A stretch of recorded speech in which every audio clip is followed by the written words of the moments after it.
할렐루야. 호산나교회 주일 예배에 나오신 성도 여러분들, 주님의 이름으로 진심으로 축복하고 환영합니다. 우리 온라인 영상 예배 들으신 성도님들 진심으로 축복하고 환영합니다. 저번 주까지 계속 장마가 있었습니다. 비가 많이 왔고 또 이번 주는 흐리긴 하지만 그래도 계속 뜨거운 날씨가 계속 이어질 거라고 합니다.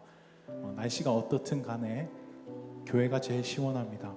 이곳에서 하나님을 예배하면서 우리의 마음까지 하나님 앞에서 시원함을 얻고 또 풍성한 은혜를 경험할 수 있는 예배 시간 되길 간절히 소원합니다. 우리 다 같이 그 자리에 일어서시겠습니다.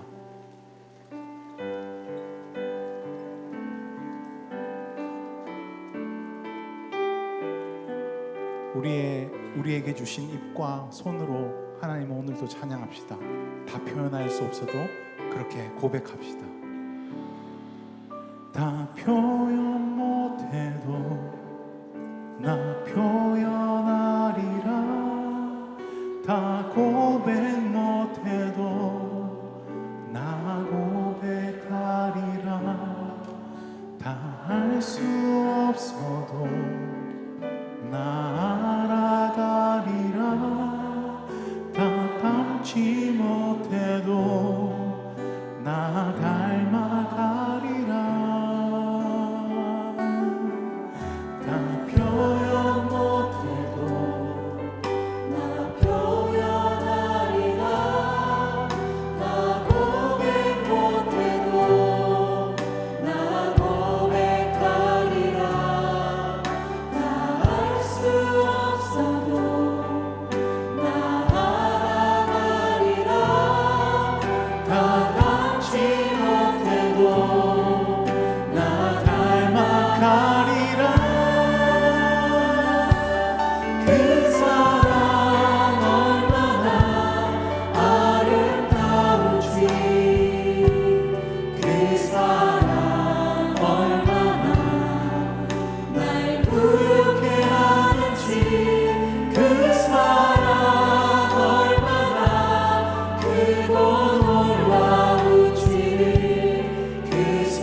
표현 못해도 고백하리. 나 표현 못해도 나 표현하리라. 고백 못해도 나 고백 못해도 나 고백하리라. 다 알 순 없어. 다 알 수 없어도 나 알아가리라. 다 닮지 못해도 고백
다시 한번 주님의 사랑을 노래합시다. 그분의 사랑을 고백합시다. 아버지 사랑, 아버지 사랑 내가 노래해. 아버지 은혜 내가 노래해. 그 사랑 변함없으신 거짓없으신 성실하신 그 사랑할 때 꺾지 않으시니 꺼져가는 불불 끄지 않니 그 사랑 변함없으신 거짓없으신 성실하신 그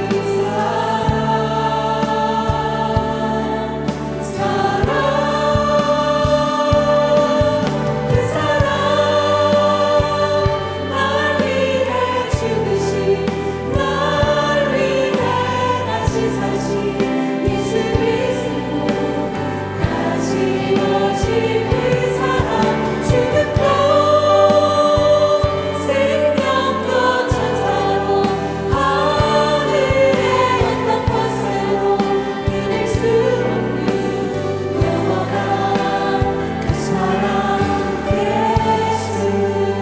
다시 한번 찬양합시다. 아버지 사랑 내가 노래해. 아버지 사랑 내가 노래해. 아버지 은혜 내가 노래해. 아버지 은혜 내가 노래해. 그 사랑 변함없이 거짓없으신 성실하신 그 사랑할 때 꺾지 않으신 꺼져가는 불불 끄지 않는 그 사랑 변함없으신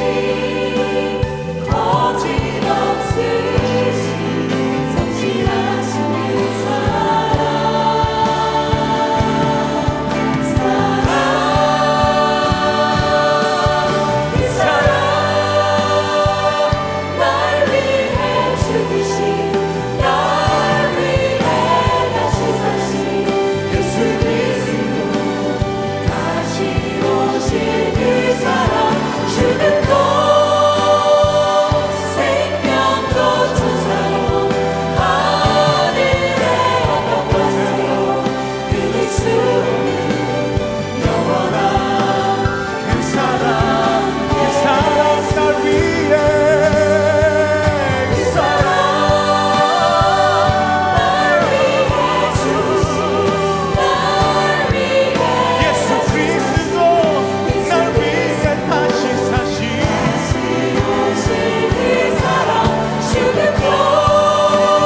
묵상으로 기도하심으로 우리 예배를 주 앞에 올려드리겠습니다.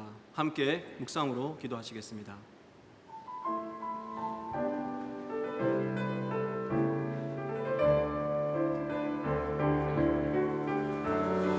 복 있는 모든 자들아 다 함께 노래하세. 그는 선하시고 인자하신 나의 주. 온 마음으로 주 송축하라. 그는 위대하신 왕. 십자가의 사랑 온 땅에 우리 모두 함께 주님을 찬양합시다. 할렐루야 할렐루야. 왕의 왕께 기쁨으로 찬양해. 할렐루야. 선하시고 인자하신 나의 주. 모든 영광 모든 존귀 다 주께 드리네. 임하소서 영광의 왕 예수. 할렐루야 할렐루야. 왕의 왕께 기쁨으로 찬양해. 할렐루야 선하시고 인자하신 나의 주. 모든 영광 모든 존귀 다 주께 드리네. 임하소서 영광의 왕 예수. 임하소서 임하소서 영광의 왕 예수.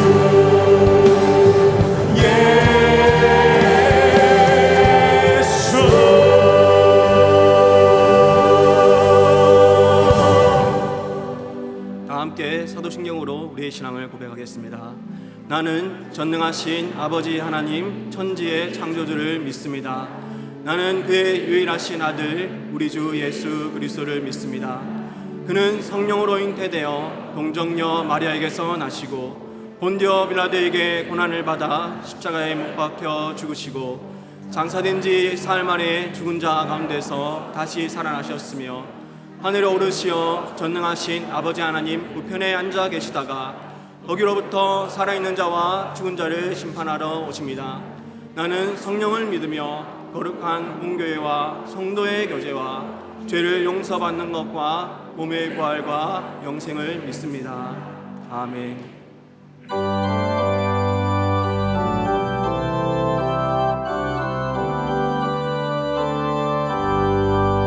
나의 갈 길 가다도 예수 인도하시니 내 주 안에 있는 그는 어찌 의심하리요. 믿음으로 사는 자는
회개와 결단의 기도를 드리겠습니다.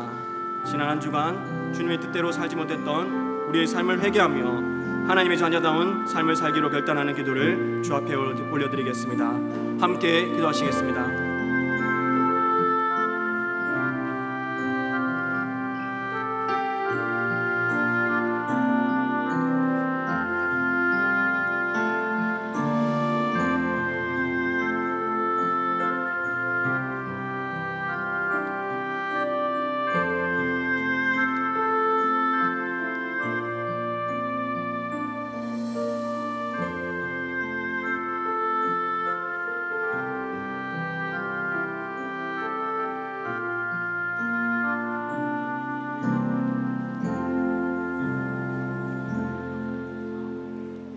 우리를 택하여 십자가 보혈로 구원하여 주시고 이 시간도 부르셔서 함께 모여 예배할 수 있음에 감사를 드립니다. 오늘도 주어진 삶에서 어려움과 지친 상황 속에서도 피난처 되신 주님 안에서 세상이 줄 수 없는 사랑과 평안을 누릴 수 있기에 감사와 찬양을 드립니다. 변함없이 신실하신 주님께서 허물 많은 우리를 예배자로 불러주시고 겸손히 순종의 제사를 드리기 원하시는 그분 앞에 이 시간 온 마음과 정성을 다하여 합당한 예배를 드리게 하옵소서. 내 부족함과 연약함에도 나를 안아주시고 사랑해 주시는 하나님 아버지가 오늘 또 내 곁에 계셔서 참 좋습니다. 행복합니다. 우리가 원하는 것보다 우리를 향해 복과 은혜와 평강 주시기를 더욱더 원하시는 하나님께서 오늘 또 우리와 함께 하십니다. 그분과 동행하며 그분이 주시는 모든 것을 감사함과 기쁨으로 누리는 우리의 삶이 되게 하옵소서. 눈에 보이지도 않는 미세한 코로나 바이러스로 인하여 온 인류가 아우성입니다. 우리는 하나님 도움 없이 아무것도 할 수 없는 나약하고 무기력한 피조물임을 깨닫습니다.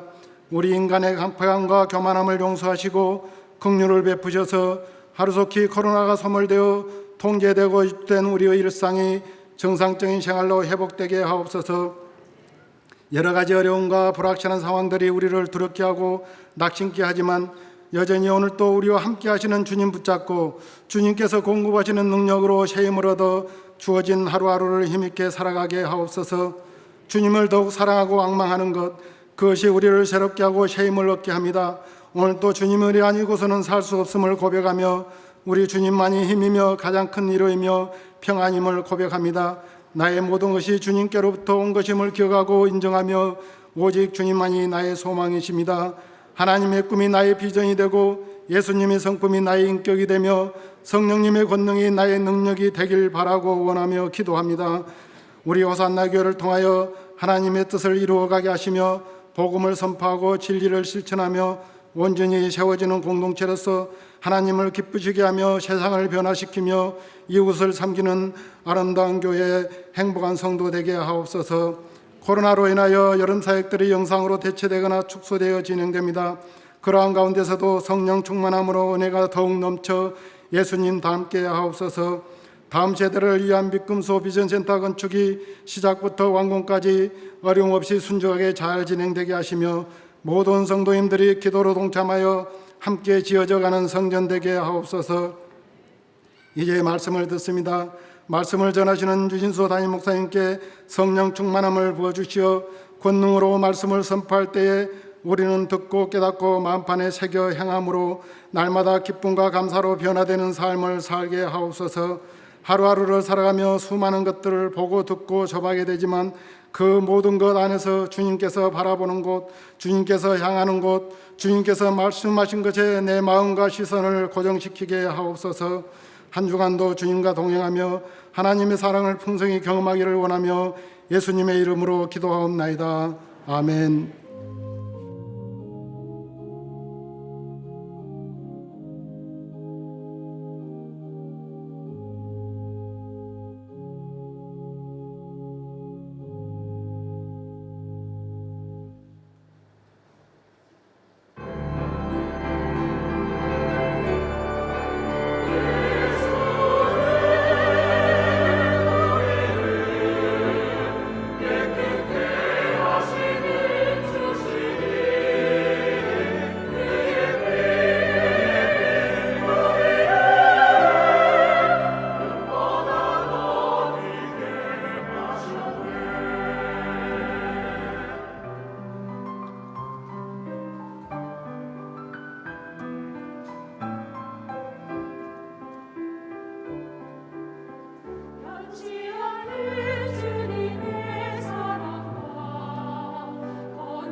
8월 첫째 주 호산나 소식입니다.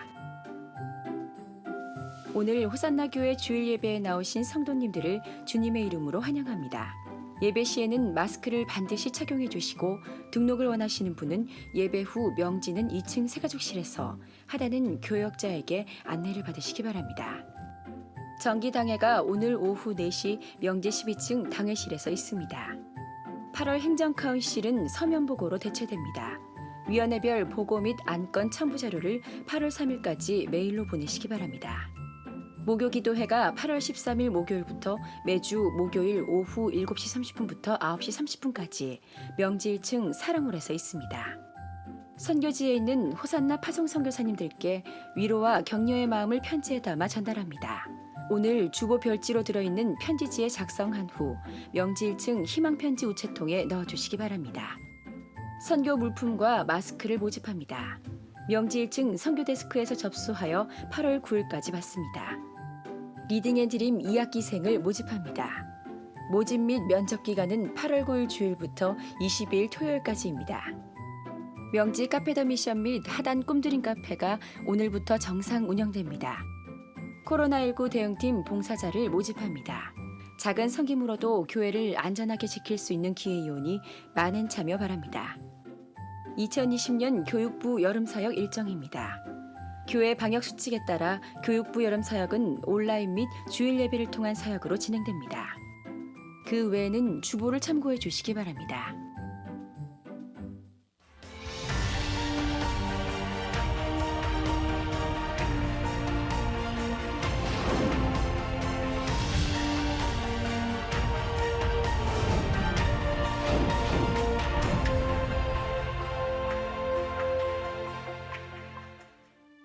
안녕하십니까 호산나교회 성도 여러분. 저는 인도네시아 마카사르에서 신학교 교수 사역하고 있는 금대현 선교사입니다. 제 사역을 소개함으로 단기 사역에 응하고자 합니다. 제 주요 사역은 첫 번째는 신학교 교수 사역입니다. 저희 신학교는 85년 이상 된 신학교로서 저희 신학교에서 공부하기 위해서 주변의 다른 섬에서 많은 학생들이 찾아오고 있습니다. 저희 신학교에서 4년간 공부한 후에 졸업을 하고 나면 그들은 각자 자기의 섬으로 가서 자기의 교회를 섬기게 됩니다. 저희 신학교의 주요 목표는 각 지역에 있는 부족교회를 섬기며 또 그곳에서 개척 교회를 도움으로 인해서 하나님 나라를 확장시키는 것이 그 목표입니다. 그리고 두 번째 저희 사역은 이슬람 사역입니다. 저희 마카사르 한 주변 지역의 한 동네에 가서 저희들이 이슬람 어린이들과 또 그의 어머니들을 돕는 그런 사역을 합니다. 특별히 방과후 사역을 통해서 어린이들에게 접근하고 그들에게 공부를 가르치면서 예수 그리스도의 사랑을 전하고 있습니다. 주부들을 위해서 저희들이 조그마한 기술들을 가르치고 있는데요. 그 기술을 통해서 그 주부들은 자기의 생계를 이어나가기도 합니다. 그리고 세 번째는 저희의 제자와 함께 개척교회를 하고 있습니다. 이 개척교회를 통해서 주변에 믿지 않는 사람들에게 복음을 전하는 한편 교회 안에서 제자 훈련을 통해서 성도들을 양육하고 훈련하여서 그 성도들이 스스로 전도인이 되게 하여 하나님 나라의 확장을 위해서 기이 쓰임을 받게 하는 그런 사역을 하고 있습니다. 많은 일들이 있지만 그러나 이 사역들로 통해서 오로지 하나님 한 분만이 영광을 받기를 원합니다. 저희들은 항상 하나님의 도우라는 것을 기억하면서 또 여러분들의 사랑과 기도로 선교에 증진하고 있습니다. 감사합니다.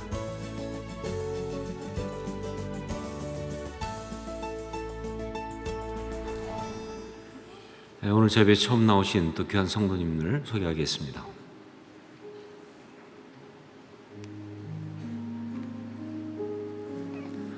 기도하겠습니다. 사랑하는 주님, 이승규, 이혜진 가정 가운데 귀한 딸 하엘 허락하시고 이렇게 또 축복하며 기도하며 함께 예배하게 하심을 감사합니다. 하엘의 삶을 주님께서 정말 늘 주장하셔서 어디에 있든지 하나님을 기쁘시게 하고 하나님의 기쁨이 되는 그러한 삶 되게 하여 주옵소서. 사람들을 주님 앞으로 인도할 수 있는 아름다운 하나님의 사람 되게 도와주시고 행복한 사람 되게 하여 주옵소서. 축복하옵고 예수님의 이름으로 기도합니다. 아멘.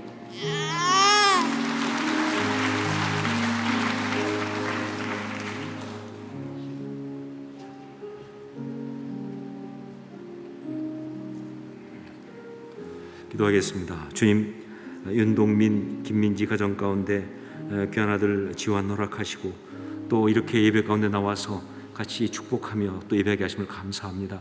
아버지 하나님, 하나님께서 우리 지환이의 삶의 주인 되신 걸 압니다.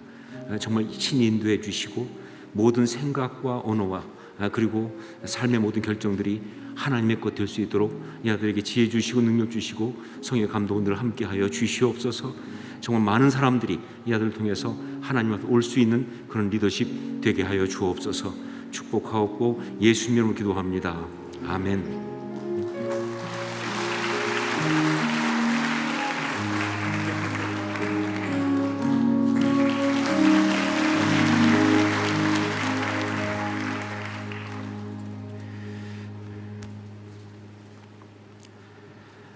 교회 소식을 몇 가지 말씀드리겠습니다. 먼저 카페 더 미션이 오늘부터 다시 이제 운영을 합니다. 그래서 그동안 지난번에 교회 방역 강화 때문에 멈췄던 것을 하게 되는데 주일날은 오후 2시까지고요. 그리고 평일은 오후 5시까지입니다. 물론 테이크아웃만 합니다. 가서 모여서 거기서 시간을 가질 수는 없고요. 테이크아웃만 할 수 있으니까 여러분 그렇게 참조하시면 되겠습니다. 하단 꿈드림 카페도 오늘부터 정상 운영한다는 것 여러분 또 말씀드립니다. 그리고 교육부 여름 사역이 오늘부터 초등부서와 그리고 중등부가 시작되고 있고요. 고등부는 이미 진행 중에 있습니다. 정말 여러 가지 이 어려움 때문에 제한이 많고요. 하지만 그 가운데 할 수 있는 한 최대한으로 정말 은혜를 받을 수 있도록 그렇게 노력하고 있습니다. 여러분 정말 주님께서 오히려 더 큰 은혜를 주실 수 있도록 기도해 주시고 우리 교사들과 또 사역자들 위해서 기도해 주시기 부탁드립니다. 그리고 주보 사이에 간지로 열방을 향한 희망 편지를 넣어드렸습니다. 지금 단기 선교를 못 나가기 때문에 영상으로 단기 선교도 가고 또 편지도 보내는 사역을 하고 있는데 여러분 그 열방을 향한 희망 편지 요걸 보시면 이제 이렇게 절취해서 뗄 수가 있는데 왼쪽에 이렇게 편지지에다가 여러분이 편지를 쓰는데 선교사님은 여러분이 선정할 수 있습니다. 그래서 저희 교회 바송 선교사님 또 협력 선교사님 중에서 여러분이 쓰셔가지고 이제 내용을 써서 이것을 우리 그 8월 16일까지 1층 러비에 있는 편지 우체통에다가 넣으시면 돼요. 거기는 열방을 향한 희망 편지만 넣어야지 개인 편지를 넣거나 그러시면 절대 안 갑니다. 선교사님한테 가는 편지만 간다는 것을 기억하시고요. 그리고요. 또 선교 물품 및 마스크도 기증받고 있습니다. 8월 9일까지니까 여러분 계속 함께 해주시기를 부탁드립니다. 다른 것들은 여러분이 주보를 참조하시면 되겠습니다. 이 시간에 함께 기도하는 시간입니다. 특별히 먼저 우리 아까 영상을 봤던 인도네시아 금대현 선교사님의 사역을 위해서 기도하도록 하겠습니다. 두 가지 제목을 가지고 기도하겠는데 하나는 제프리 신학교의 수업이 속히 정상적으로 진행되게 하소서. 코로나 때문에 하지 못하고 있습니다. 그래서 제프리 신학교 수업이 속히 정상적으로 진행되게 하소서. 그리고 또 하나는 신학생들의 영육이 강건하게 하소서. 신학생들의 영육이 강건하게 하소서. 그들이 인도네시아의 또 미래고 희망입니다. 위해서 기도해 주시고요. 또 우리 미꾸미소 비즈니스센터 건축을 위한 기도도 이 시간 또 함께하기 원합니다. 제목을 한 가지 드리면 당해와 건축 소유위원회 위에 지혜를 주셔서 최적의 시공업체가 선정되게 하시고 가장 합리적이고 안전한 공사가 진행되게 하소서. 지금 시공업체 선정하고 있는데 최적의 시공업체가 선정될 수 있도록 또 안전한 공사가 합리적으로 잘 될 수 있도록 위해서 기도해 주십시오. 우리 이 세 가지 제목 가지고 함께 통성을 같이 기도하겠습니다. 아버지 하나님 기도합니다. 하나님 정말 인도네시아의 금대현 선교사님 사역을 기도합니다. 특별히 제프리 신학교 그 수업 지금 코로나 때문에 못하고 있는데 이것이 속히 정상적으로 진행될 수 있도록 주의 역사하여 주옵소서. 또 신학생들의 영육이 강건할 수 있도록 주여 함께 하옵소서. 아버지 하나님, 그 인도네시아 미래입니다. 참 교회를 섬기실 리더입니다. 강건하게 도와주시고 정말 그들이 먼저 주 앞에 앉아 설 수 있도록 주를 모델 될 수 있도록 역사하여 주옵소서. 아버지 하나님, 또한 우리 믿음서 비전센터 건축을 위해서 기도합니다. 아버지 하나님, 정말 시공업체를 선정하는 가운데 리더십들에게 지원을 좀 주시고 아버지 하나님, 가장 합리적이고 안전한 공사가 진행될 수 있게 하옵소서. 정말 어떤 경우보다도 그 과정을 통해 주 앞에 영광되게 하시고 은혜 받을 수 있는 그런 귀한 공사 되게 하여 주옵소서. 이 모든 것 주 앞에 올려드립니다. 주님 함께 하옵소서. 사랑하는 주님, 주님의 귀한 선교사님, 우리 금대현 선교사님 위해서 이 시간 중보하며 기도합니다. 인도네시아에 보내셨고 그곳에서 정말 귀한 신학교 사역을 감당하고 계시는데 정말 섬기시는 그 제프리 신학교, 그곳의 수업이 정상적으로 진행될 수 있도록 주 역사하여 주시기 원합니다. 코로나 때문에 못하고 있습니다. 정말 그 주님, 정말 안타까운 상황인데 다시 원정이 모여서 훈련받고 그리고 그들을 양육할 수 있도록 주여 역사하여 주시옵소서.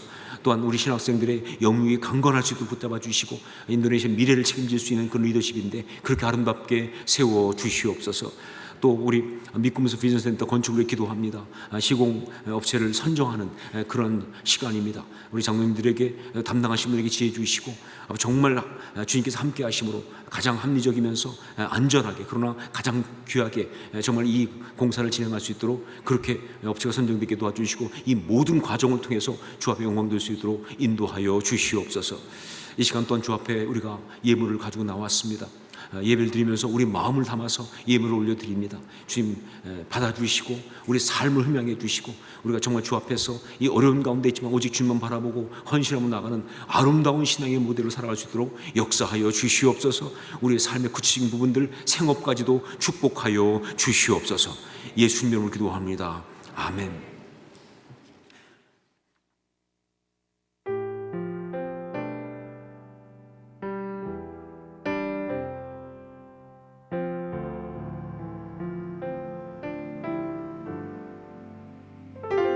우리 마음 간절히 원하는 우리가 다시 만나게 되길 영원의 시간부터 멈춘 적이 없던 그분과의 사귐을 우리가 다시 온전케 되길 우리가 다시 손잡게 되길 험한 시간이 기며 결국 주의 사랑을 함께 부르게 되길 함께 예배할 수 있도록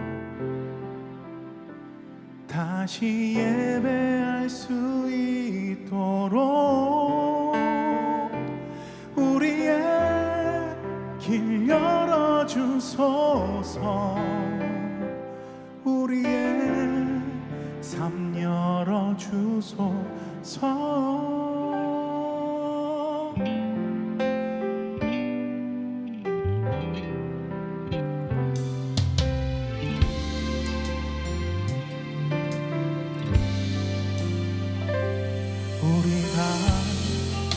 다시 온전케 되길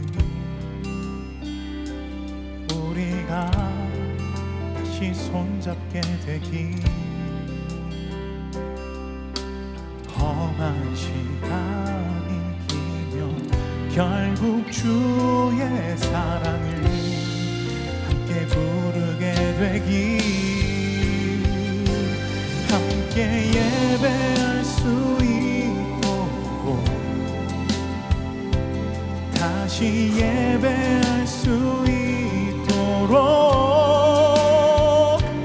우리의 길 열어주소서 우리의 삶 열어주소서 거칠은 광야에도 길을 만드시는 주의 사랑을 나누지 해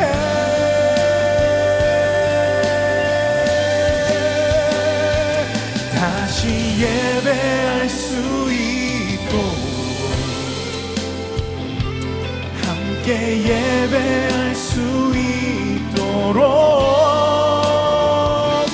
우리의 길 열어주소서. 우리의 삶 열어주소서. 다시 주를 볼 수 있도록 주의 사랑할 수 있도록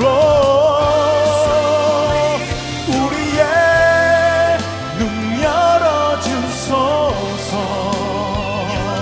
우리의 맘 열어주소서. 광야의 길을 사막의 강을 내시는 주님, 우리의 길을 열어주십시오. 함께 예배하도록.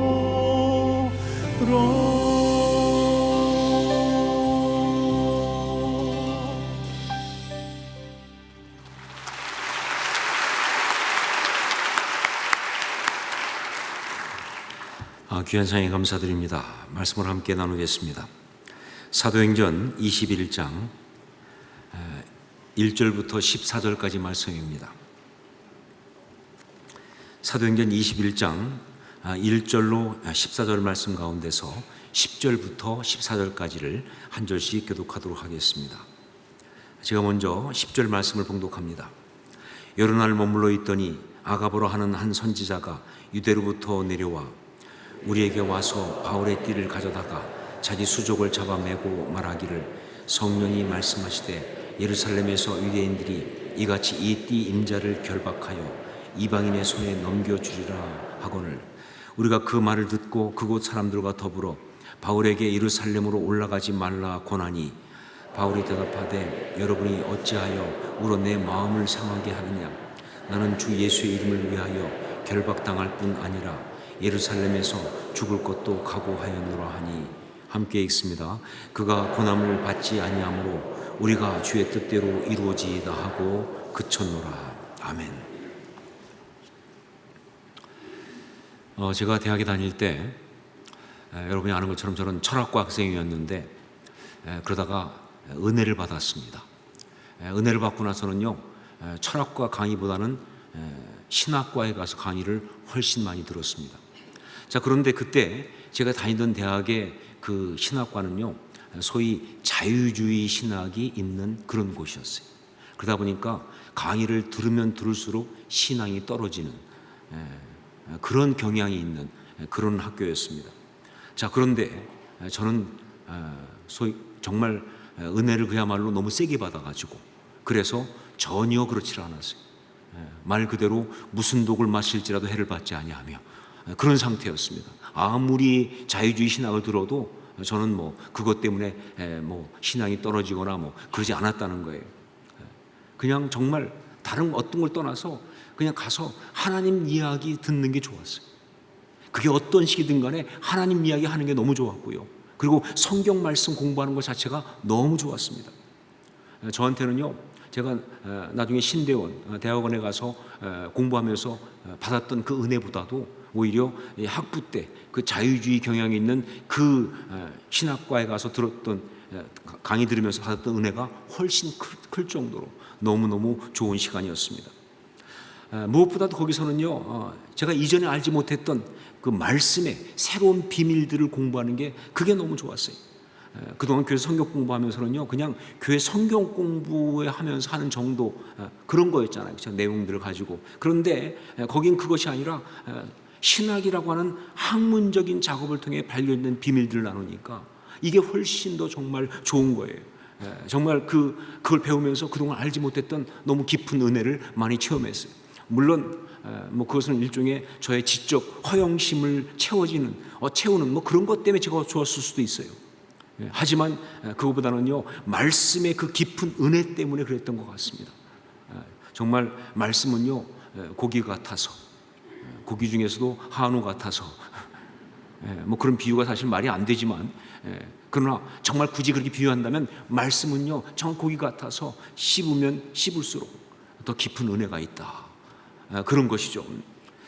제가 그 대학 때 신학과에 가서 받았던 그 말씀의 은혜 가운데 하나, 처음 들을 때 그때는 신기하다 이렇게 시작해가지고 나중엔 정말 은혜롭다 그렇게 갔던 정말 기가 막힌 그런 그 은혜로운 이야기 중에 하나가 바로 오늘 말씀에 나오고 있습니다.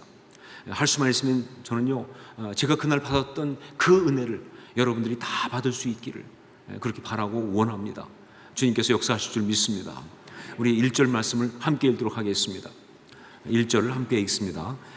우리가 그들을 작별하고 배를 타고 바로 고스로 가서 이튿날 로도에 이르러 거기서부터 바다라로 가서, 여기 이 말씀에서 첫 부분에 나오는 우리가, 바로 여기에 우리가 주목을 해야 합니다. 우리가라는 표현 말이죠. 그냥 언뜻 생각할 때는 바울이 혼자가 아니고 그냥 여러 명 같이 있었으니까 그러니까 우리가라고 썼나 보다, 혹은 누가가 쓰면서 자기만 있는 것이 아니라 다른 사람도 있으니까 그러니까 우리가라고 썼나 보다라고 생각하고 넘어갈 수 있는데, 그러나 그렇지 않습니다. 이것은요, 사도행전에 나오고 있는, 즉 사도행전을 쓴 그 누가가 사용하고 있는 그 당시 사람들이 사용하던 아주 굉장히 전형적인 문학 양식, 표현 양식을 내포한 그런 말이에요. 그냥 우리가가 아니라 그 당시에 사람들이 사용하던 굉장히 전형적인 그런 문학 양식, 표현 양식이라는 게 중요한 포인트예요. 자, 이것을 신학적으로 뭐라고 말하느냐, 이런 것을 바로 we section 이렇게 말합니다. we section. we section이란 말이 무슨 얘기냐? 우리란 얘기, 우리. section, 부분들 아닙니까? 부분. 그러니까 뭐예요? 우리란 말로 시작되는 그러한 말씀 부분들이에요.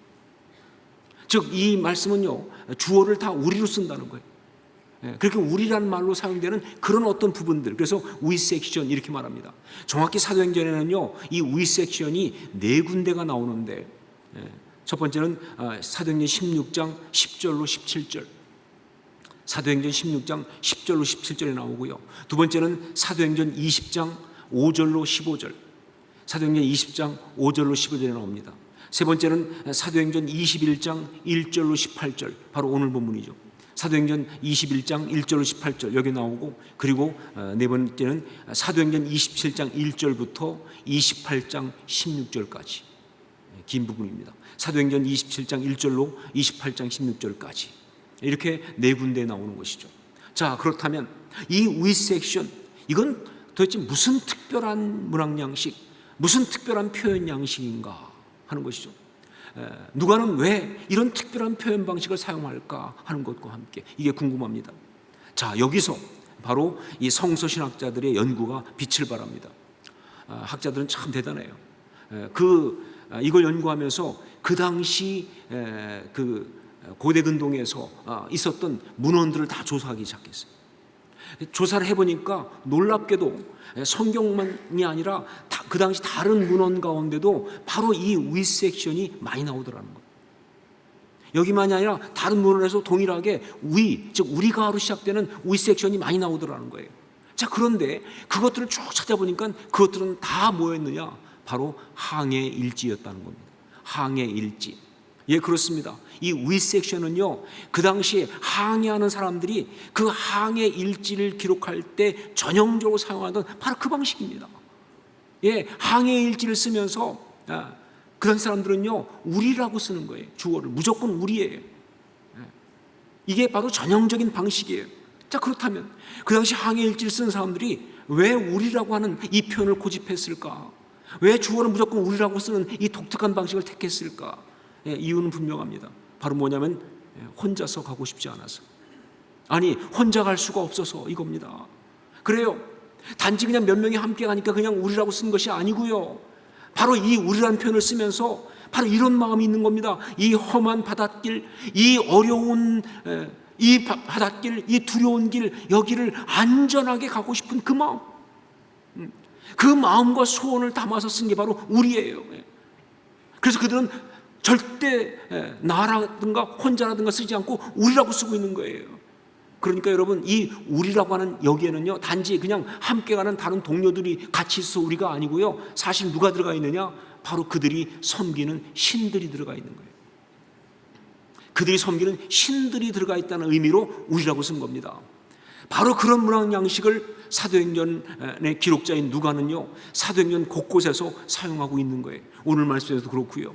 자, 그러면 누가는 왜 이 with section, 바로 이것을 갖다가 사용할까? 이런 항해 일지, 항해 문학 방식을 왜 사용하고 있을까? 뭐 단지 그냥 사도행전에 나오는 기록 중에서 특별히 배 탈 때니까, 그러니까 당연히 배 타고 항해하니까 거기도 이 with section으로 그래서 그런 식으로 기록을 했다라고 할 수 있는데, 과연 그것뿐이냐 말이죠. 그래서 그런 표현 방식을 사용한 것인가? 예, 그럴 수도 있지요. 하지만 그것만이 아닙니다. 누가는요, 바로 이런 표현 방식을 사용해서 정말 중요한 메시지를 주고 싶어서 이걸 쓴 거예요. 바로 이 with section이라는 이 표현 방식을 사용해서 정말 중요한 메시지를 주고 싶어서 이걸 쓴 거예요. 그것은 바로 뭐냐? 이런 겁니다. 주님의 사람은, 주님의 사명을 이루는 그 길을 가는 주님의 사람은 결코 혼자 가는 것이 아니라 with section, 우리 주님과 함께 그 길을 간다는 것, 바로 그 메시지. 주님의 사람은 결코 혼자 가는 것이 아니라 우리 주님과 함께 그 길을 간다는 것, 바로 그것을 강조하고 싶어서 그래서 이걸 쓰고 있는 거예요. 예, 이건 정말 시편 23편 말씀 그대로 말이죠. 내가 사망의 음침한 골짜기로 다닐지라도 해를 두려워하지 않을 것은 뭐예요?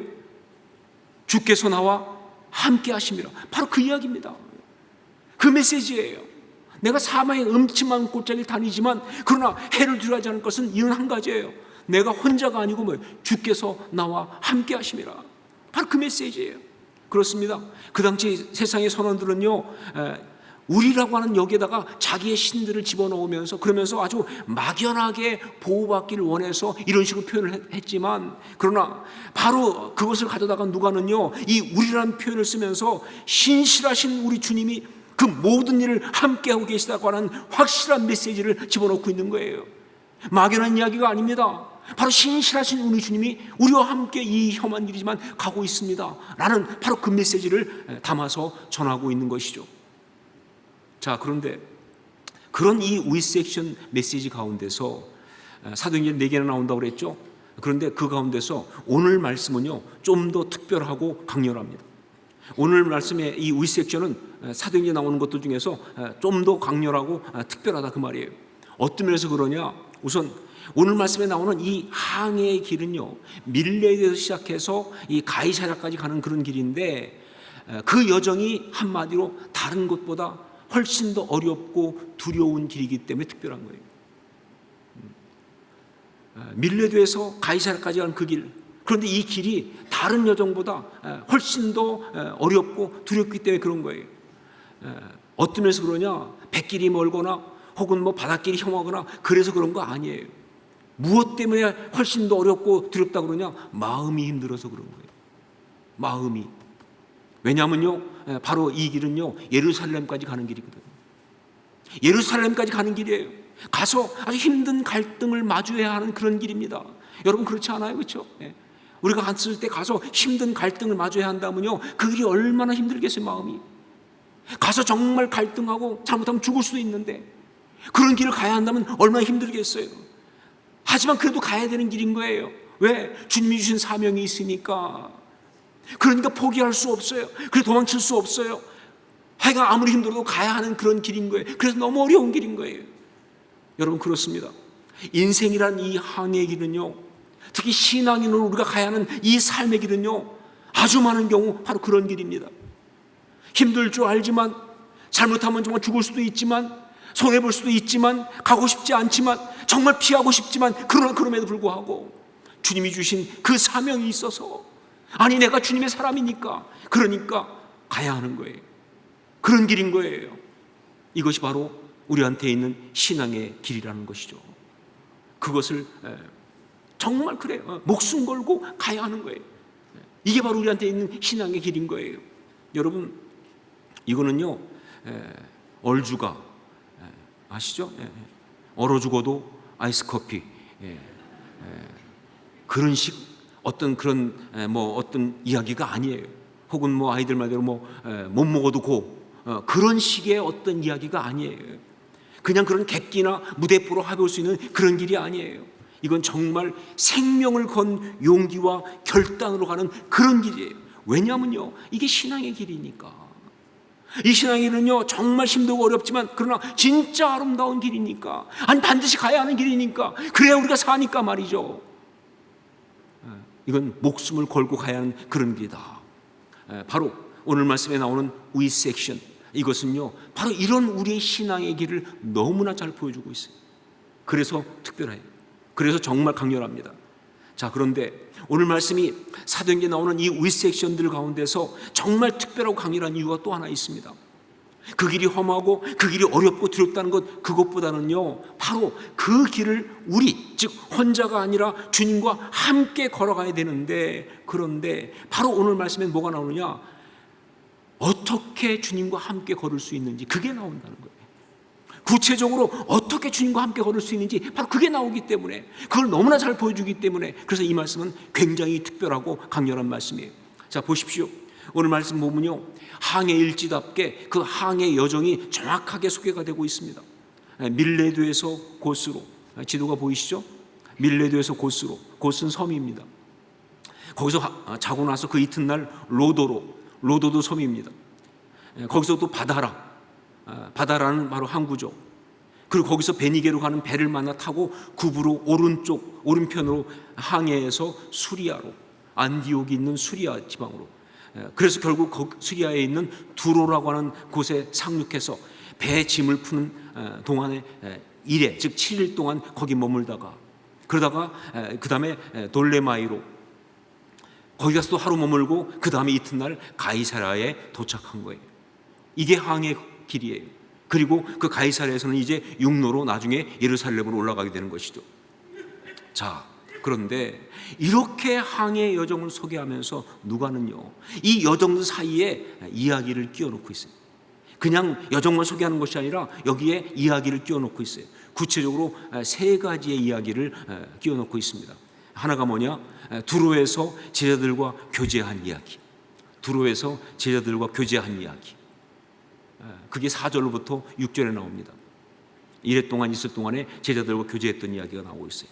두 번째는 가이사랴에서 전도자 빌립 집사의 집에 머무른 이야기. 가이사랴에 가서 이 전도자 빌립 집사의 집에 갑니다. 이 빌립 집사는 바로 스데반과 함께 세워졌던 7 집사 중에 한 명이죠, 그렇죠? 바로 그 집에 머무른 이야기가 8절부터 9절에 나옵니다. 그리고 세 번째는 빌립 집사의 집에서 있었던 아가보라고 하는 선지자의 예언 이야기. 거기 머무르고 있을 때 아가보라고 하는 선지자가 와서 예언한 이야기가 바로 10절로 12절에 나오고 있어요. 자, 그런데 이 세 가지 이야기는요 공통점이 하나 있습니다. 어떤 공통점이냐, 바로 예언이라고 하는 공통점을 갖고 있어요. 예언. 예, 그렇습니다. 두로에서 제자들이 바로 성령의 감동으로 바울에게 말을 했다, 이렇게 나와 있어요. 우리 4절 말씀을 함께 읽겠습니다. 4절 같이 읽습니다. 제자들을 찾아 거기서 이레를 머물더니 그 제자들이 성령의 감동으로 바울더러 예루살렘에 들어가지 말라 하더라.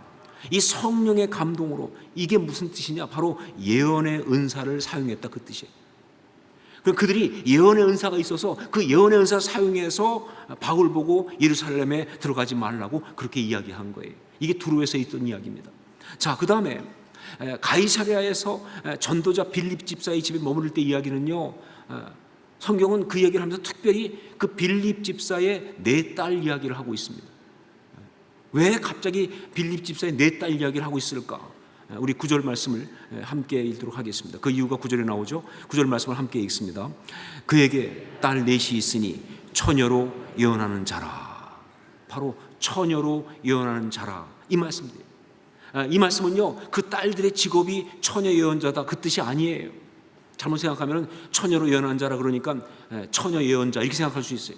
무슨 처녀 뱃상옥이나 혹은 뭐 처녀 무당 뭐 보살 이런 것처럼 그 딸들도 그쪽인가 보다라고 생각할 수 있는데 그게 아니에요. 그런 뜻이 아닙니다. 이거는요 무슨 얘기냐, 그들에게 특별한 예언의 은사가 있었다, 그 뜻입니다. 아직 처녀인데도 말이죠, 예언한다는 건 무슨 얘기냐, 그들에게 정말 하나님이 전권적으로 성령께 역사하셔가지고 특별한 예언의 은사를 가지고 그들이 사역을 했다는 거예요. 그렇기 때문에 그 빌립 집사의 집에 딸 4이 있는데 처녀로 예언하는 자라고 말하는 이야기는 무슨 얘기냐, 거기서 바로 뭐 있을 때 예언의 역사가 있었다, 그 뜻입니다. 아주 강력하게 예언의 역사가 있었다, 그 이야기예요. 어떤 내용을 예언했느냐? 아마 그것은요, 그 다음에 나오는 아가보가 했던 예언과 같았을 거예요. 그러니까 성경은 굳이 무슨 예언인지 말하지 않고 바로 이어서 아가보 이야기를 소개하고 있는 거예요. 같은 내용일 거예요. 예루살렘에 가면 잡힌다, 그런 이야기겠죠, 그렇죠? 바로 여하튼 이 빌립 집사의 집에서 굉장한 예언이 있는 그런 어떤 역사가 있는 가운데 있었다, 그런 얘기죠, 그렇죠? 자, 세 번째, 전도자 빌립 집사의 집에 머무를 때 이 아가보라고 하는 선지자가 와서 예언을 한 것은요, 그야말로 전형적인 예언의 이야기입니다. 우리 10절로 11절 말씀을 함께 읽도록 하겠습니다. 10절로 11절 같이 읽습니다. 여러 날 머물러 있더니 아가보라 하는 한 선지자가 유대로부터 내려와 우리에게 와서 바울의 띠를 가져다가 자기 수족을 잡아매고 말하기를 성령이 말씀하시되 예루살렘에서 유대인들이 이같이 이 띠 임자를 결박하여 이방인의 손에 넘겨주리라 하거늘. 이 아가보는요, 그 당시 초대교회 공동체 안에서 정말 예언의 은사로 아주 가장 유명한 그런 사람이었어요. 그래서 선지자라고 말하잖아요, 그렇죠? 어느 정도냐면요, 사도행전 11장 28절 보면요, 이 예루살렘에서 안디옥으로 온 선지자들이 있는데 그 중에 이 아가보가 있었다고 그래요. 근데 와서 아가보가 그때 어떤 예언을 하느냐, 천하의 흉년이 될 것이다 라고 예언을 했는데 그게 글라우디오 때 그대로 이루어졌다고 성경이 말할 만큼 정말 예언의 은사에 있어서는 탁월한 사람이 바로 이 아가보예요.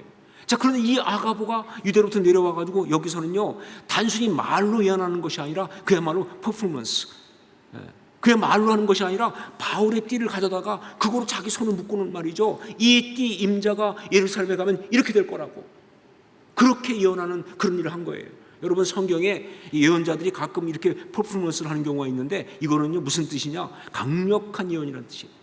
그냥 말로 하는 거 비교할 수 없이 너무나 중요한 강력한 예언을 할 때 바로 그렇게 행동으로 한다는 것이죠. 아가보는 지금 그렇게 예언을 했던 것입니다. 자, 결국 이 이야기를 통해서 성경이 말하고 싶은 것은 무엇인가? 이 예언과 관계된 이야기를 누가가 여기 다 집어넣었는데 그러면서 누가는 무엇을 말하고 싶은 것일까? 단지 그냥 그때 그런 예언의 역사가 있었다, 그 얘기 말하고 싶은 것인가? 아니죠.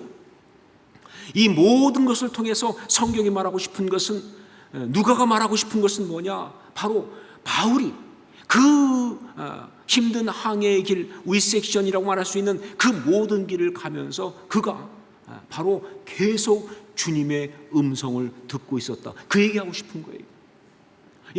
정말 그 힘든 길, 어려운 길, 두려운 길 가면서 신앙의 사람 바울은요, 바로 그 길을 위섹션, 혼자 간 것이 아니라 주님과 함께 갔는데 어떻게 함께 갔느냐? 바로 이렇게 끊임없이 주님의 음성을 듣고 있었기 때문에, 주의 음성을 들으면서 그는 주님과 함께 가고 있었다, 바로 그 얘기를 하고 있는 거예요. 여러분, 그렇습니다. 예언은 바로 주님의 음성을 듣는 게 예언입니다. 여러분, 예언 그러면 우리는 보통 뭐 앞날에 되어질 일을 미리 말해주는 것 얘기하고 있는데 그것뿐이라면 그건 점치는 거죠. 앞날에 될 일을 미리 말해준다고 끝난다면 그건 점치는 거예요. 여러분, 절대 말이죠, 우리 신앙에서는요, 정해진 앞날이 있는 거 아니에요. 가끔 보면 지금도 그렇게 믿는 사람도 있어요. 정해진 앞날이 있는 것처럼 말이죠. 뭐 40대 후반에 귀인을 만날 것이다 막. 그 귀인 없어요. 그렇게 정해지지 않았어요. 정해진 운명이 어디 있습니까, 우리한테? 다만 우리 삶을 향한 우리 주님의 섭리와 계획이 있을 뿐이에요. 예언은 바로 그겁니다. 그 주님의 섭리와 계획이 무엇인지, 그리고 말이죠, 그 주님의 마음이 어떤 것인지 그걸 말해주는 게 예언인 거예요. 내 삶을 향한 우리 주님의 섭리와 계획이 무엇인지, 그리고 뭐예요? 그러면서 정말 이 모든 일을 행하고 계신 우리 주님의 마음이 어떤 것인지, 바로 그걸 말하는 게 예언이고 그걸 듣는 게 예언을 듣는 거예요. 자, 그런데 오늘 말씀 보면 좀 당황스러운 것이 나옵니다. 두로에 있는 제자들도 그렇고요, 특히 가이사랴에서 이 아가보의 예언을 보면요, 뭐라고 말했느냐? 예루살렘에 가면 잡히고 죽을 수 있으니까, 그러니까 예루살렘에 올라가지 말라라고 예언을 하고 있는데, 예루살렘에 가면 잡혀 죽을 수도 있으니까 올라가지 말라라고 예언하고 있는데, 그런데 문제가 뭐냐? 바울이 그 모든 예언을 거부한다는 거예요. 이거 어떻게 해석하면 좋아요? 여러분은 알지만 이게 다 뭐예요? 성령 감동 가운데 온 예언이잖아요. 그런데 그 신앙 좋은 사람 바울이 그걸 그냥 무시하다니, 무시도 그냥 무시가 아니라 그야말로 개무시를 하고 있어요. 전혀 아랑곳하지 않고 오히려 완강하게 거부합니다. 이거 어떻게 된 거냐 말이죠. 이거 어떻게 해석하면 좋으냐. 그런데 여러분 성경을 자세히 보면 알지만 사실 성령의 감동 가운데 나온 예언의 내용은요, 예루살렘에 올라가면 잡히고 고난 받을 거라는 것 거기까지입니다. 예루살렘에 올라가면 잡히고 고난 받을 거라는 것 거기까지지, 절대로 올라가지 말라는 건 아니에요. 올라가지 말라 이것은 제자들이 인간적으로 해석해서 내린 결론일 뿐이에요. 예루살렘에 가면 잡히고 고난당할 거니까, 그러니까 올라가지 말라고, 그러니까 들어가지 말라고 이렇게 말한 건 제자들의 인간적인 어떤 그런 해석일 뿐인 거예요. 사실 이 두로스의 이야기는 이게 조금 애매하긴 해요. 하지만 이 아가보의 예언에서는 이게 아주 분명합니다. 우리 12절 말씀을 함께 읽겠습니다. 12절 같이 읽습니다. 우리가 그 말을 듣고 그곳 사람들과 더불어 바울에게 예루살렘으로 올라가지 말라 권하니. 그렇습니다. 아가보는요, 그 띠를 가지고 손을 묶으면서 예언하면서 뭐예요? 이 띠의 임자가 예루살렘에 올라가면 이렇게 될 거라고 까지만 얘기했어요. 그런데 바로 아가보의 그 예언을 듣고 우리가, 누구의, 바울의 동역자들이, 바울을 사랑하는 사람들이, 바울과 함께하기 원하는 사람들이 정말 인간적 마음으로, 그러니까 올라가지 말라고, 그러니까 가지 말라고, 그러니까 가서는 안 된다고 그렇게 말하고 있는 거예요. 자, 그런데 바울은 바로 그것을 완강하게 거부한 것이죠. 왜냐하면요, 바울이 왜 거부했느냐면요, 바울 사도는 그 예언을 들으면서 그냥 앞으로 되어질 일, 그것을 갖다가 듣고 본 게 아니에요. 예루살렘에 가면 이렇게 잡히게 된다, 그것만 보고 끝난 게 아니에요. 바울은 그 예언을 보면서, 그 예언을 들으면서 또 한 가지, 그런 상황에서도 어떻게 하기를 원하시는지, 바로 그 우리 주님의 음성을 함께 들은 거예요. 예루살렘 올라가서 잡힌다, 가서 고난 겪는다, 그것만 본 것이 아니라 그런 가운데서도 어떻게 하기 원하시는지 우리 주님의 음성을 함께 들은 거예요. 예언이 주어질 때마다 그는 주님께 이미 받았던 바로 그 음성, 정말 가서 잡힐 것이다, 가서 어려움 겪을 것이다, 가서 죽을 수도 있다, 그때마다 들려오는 음성이 뭐냐, 그렇지만 그래도 네가 나를 위해 예루살렘에 올라가서 십자가를 져줄 수 없겠니? 라는 음성을 들은 거예요. 힘들지만, 어렵지만, 고난이지만, 그러나 그럼에도 불구하고 내가 나를 위해 예루살렘에 올라가서 십자가를 질 수 있겠느냐, 이 일을 감당해 줄 수 없겠느냐 라고 하는 주님의 음성을 다시 한번 들었던 거예요. 바로 그러니까, 그게 주님의 뜻임을 분명히 아니까, 그러니까 올라가지 말라고 하는 사람들의 이야기를 거부할 수밖에. 바로 그래서 바울 사도는요, 사랑하는 사람들의 이 강력한 만류라고 하는, 사실 정말 우리가 살아가면서 이 주님의 뜻을 따라갈 때 제일 어려운 것이 바로 뭐냐면 사랑하는 사람들의 어떤 만류, 이런 거예요. 나를 미워하는 것들이 공격하는 거에 얼마든지 이길 수 있는데, 너무 사랑하는 사람들이 와서 아니라고, 인간적인 마음으로 하지 말라고 이렇게 되면요, 정말 마음이 흔들리잖아요. 바로 이런 사랑하는 사람들의 만류라고 하는 그 인간적인 그 어떤 어려운 마음, 그 마음의 동요 가운데서도 아주 단호하게 그는요, 아주 흔들림 없이 말할 수가 있었던 것이죠. 우리 13절 말씀을 함께 읽도록 하겠습니다. 13절 함께 읽습니다. 바울이 대답하되 여러분이 어찌하여 울어 내 마음을 상하게 하느냐? 나는 주 예수의 이름을 위하여 결박당할 뿐 아니라 예루살렘에서 죽을 것도 각오하였노라 하니. 여러분, 이것은요, 바울이 지금 고집을 피우고 있는 이야기가 아닙니다.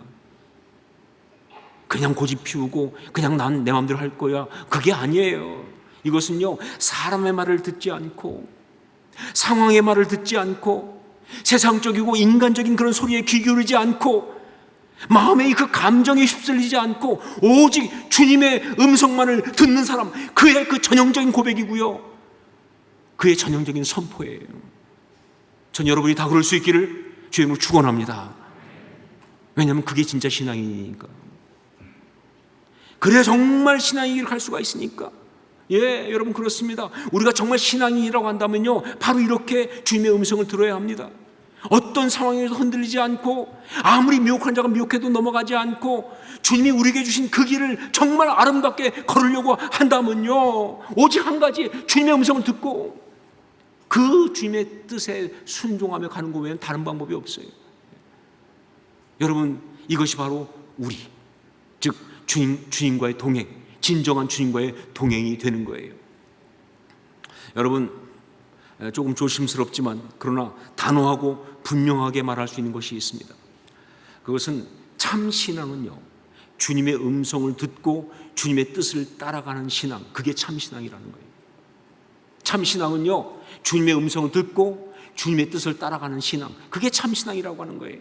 교회 아무리 오래 다니고 말이죠, 별별 훈련 다 받았고 뭐 교회 직분이 아무리 뛰어나고 그렇다 할지라도 아직 주님의 음성을 듣지 못한다고 한다면, 아직 주님의 음성을 듣고 그 뜻을 따라가는 어떤 신앙적 어떤 경험이 없다고 한다면요, 그건 아직 제대로 된 신앙이라고 할 수가 없는 거예요. 물론 뭐 다 신앙은 다 신앙이죠. 예수 그리스도를 주로 고백하고 하나님의 자녀가 되었다, 신앙 맞습니다. 정말 그래서 사람들 앞에 가서 내가 그리스도인이라고, 내가 기독교인이라고 자신 있게 말하고 있다, 신앙 맞아요. 그래서 정말 성경 말씀을 통해 가지고 기독교 가치관, 세계관, 어떤 그런 것들을 다 동의하고 받아들이고 그걸 주장하기도 하고, 뭐 신앙인이죠, 그렇죠?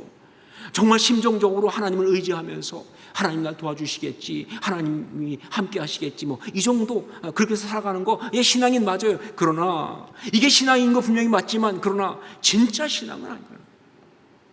진짜 신앙은요 살아계신 우리 주님의 음성을 듣고 그 주님의 음성을 들으면서 그 뜻을 따라가는 바로 그 신앙이 진짜 신앙인 거예요. 그런 삶을 살아야 되는 거예요. 여러분, 주님의 인도하심을 받는다는 건 바로 이것이고요, 주님과 동행한다는 건 바로 이것이 주님과 동행입니다.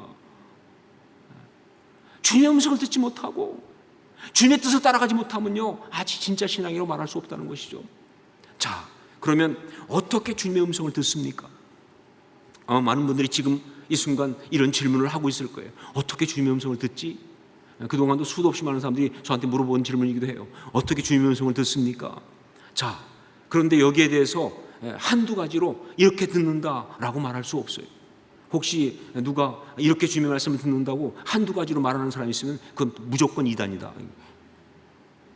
그렇게 말할 수 없어요. 왜냐하면 이것은요, 영적인 차원의 문제고요, 영적인 어떤 그런 그 단계의 문제이기 때문에 그렇게 쉽게 그냥 단정적으로 말할 수가 없어요. 어떻게 주님의 음성 듣는가? 한두 가지 이렇게 듣는다 말할 수 없지만, 그러나 한 가지 분명한 것이 여기 있습니다. 뭐냐면요, 어떻게 듣는지는 정확하지 않지만, 단정적으로 말할 수 없지만 한 가지 분명한 건 뭐냐면요, 주님의 음성을 듣고자 하는 사람, 주님의 음성 듣기를 사모하는 사람, 주님의 음성에 정말 귀 기울이면서 그걸 구하고 그리고 거기에 내가 기꺼이 순종하기로 결단한 사람, 그 사람은요 분명히 반드시 듣는다는 사실, 이건 분명합니다. 어떤 방식으로 듣는지 모르겠어요. 하지만 분명히 듣는다는 건 그건 분명한 거예요. 어떤 경우는요 말씀을 통해 듣습니다. 말씀 듣다가 주의 음성을 들어요. 어떤 경우는요 사람을 통해 듣습니다. 여기 나온 것처럼 예언하는 사람들 혹은 사람들 통해서 주의 음성을 들을 수 있어요. 어떤 경우는요 기도하다가 깨달음으로 들을 수 있어요. 어떤 경우는요 찬양하다가 그 가사 속에 들을 수 있습니다. 전 개인적으로 그때 참 많이 들어요. 찬양하다 가사 속에서.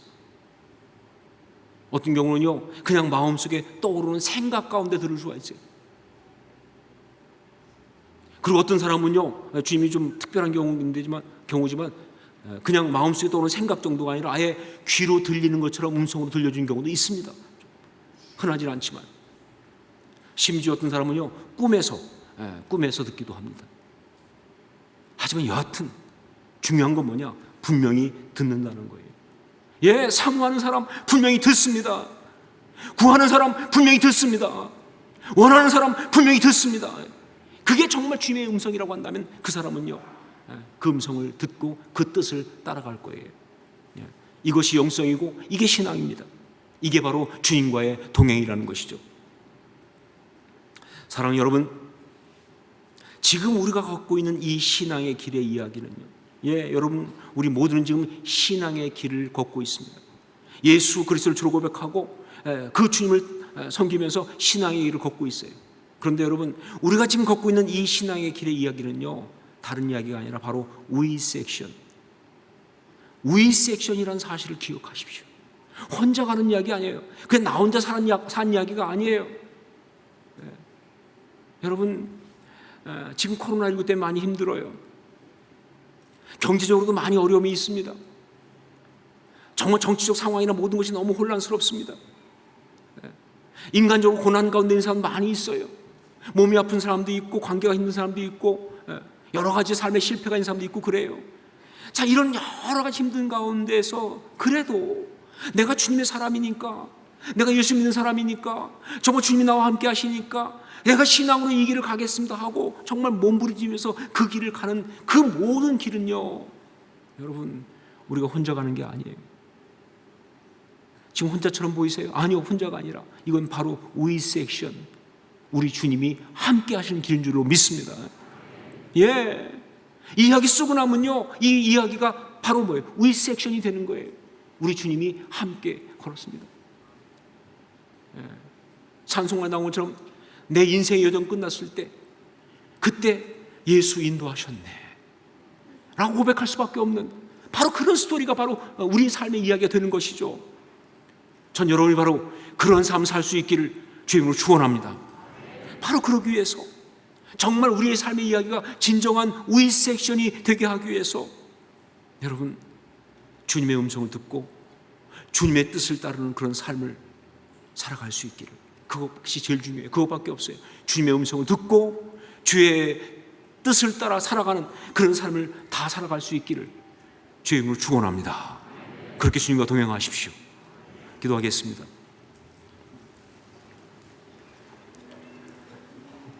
우리 함께 통성을 기도하면서 정말 주님, 우리가 주님의 음성을 듣고 주님의 뜻을 따라서 가기 원합니다. 정말 그럴 수 있도록 주님, 우리가 정말 성령 앞에 민감하게 하시고 우리의 마음에 이 눈이 열리게 하여 주시옵소서. 정말 주를 볼 수 있게 하여 주시옵소서. 주의 음성을 듣게 하여 주시옵소서. 정말 주님을 사모하게 하여 주옵소서. 그렇게 힘있게 주님과 동행하면서 이 삶을 살아가게 하여 주시옵소서. 우리 함께 통성으로 같이 기도하겠습니다. 아버지, 하나님 기도합니다. 하나님 아버지, 우리가 정말 이 땅을 살아가되 홀로 걷고 싶지 않습니다. 우리의 삶의 이야기가 그냥 나 혼자 살아간 이야기가 되지 않게 하시고 We Section 되게 하여 주옵소서. We Section 되게 하여 주옵소서.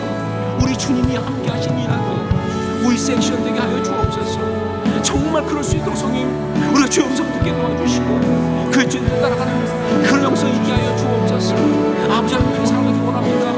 그렇게 살기 원합니다. 무엇을 원하시는지, 어떤 마음이시신지 그걸 알게 하여 주옵소서. 아버지 하나님이시여, 정말 그런 마음을 통하게 도와주시고 그 은혜 가운데 있게 하여 주옵소서. 주님, 주의 음성을 들으며 그 은혜 가운데 살게 도와주시고 정말 그렇게 기도 가운데 응답받으며 그렇게 말씀 가운데 응답받으며 그 사랑을 우리 모두가 되게 하시고 능력에 함께 하여 주옵소서.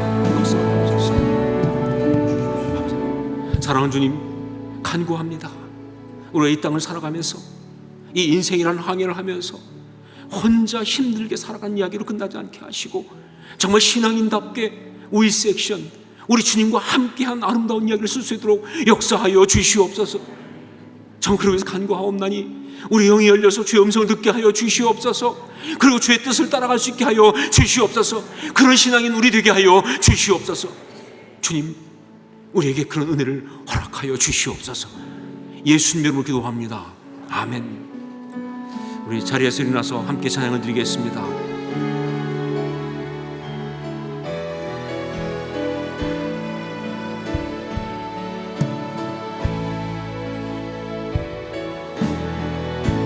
주께 가오니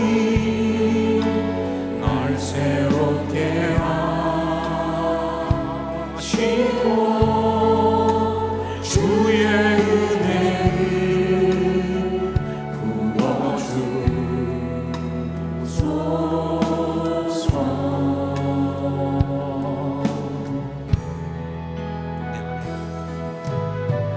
내 안에 발견한 나의 연약함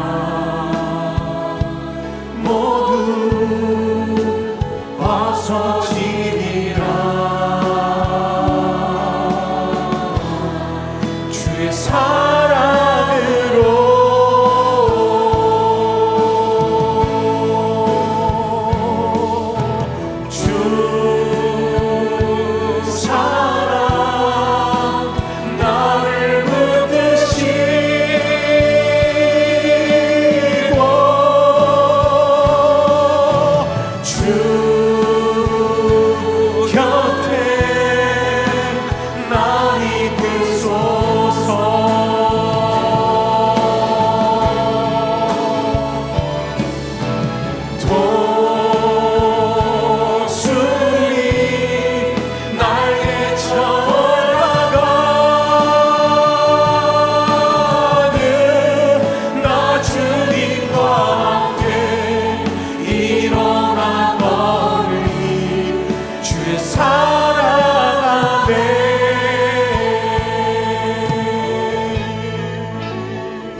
이제는 우리 주 예수 그리스도의 십자가의 그 은혜와 하나님 우리 아버지의 한량없는 사랑하심과 성령의 역사하시며 감화감동하심이 서로 교통교제하게 하심이 오늘 주 앞에 나와서 주님과 동행하는 그런 귀한 신앙의 이야기를 살기 위하여 우리 섹션, 이것이 우리 신앙의 이야기가 되기 위하여 주님의 음성 듣기 원합니다.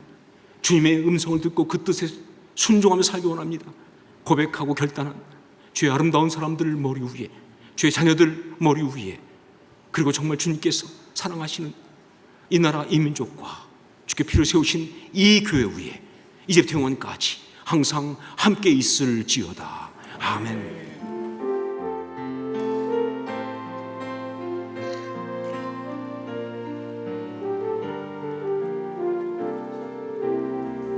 우리의 예배 받으신 하나님께 영광의 박수 올려드리겠습니다.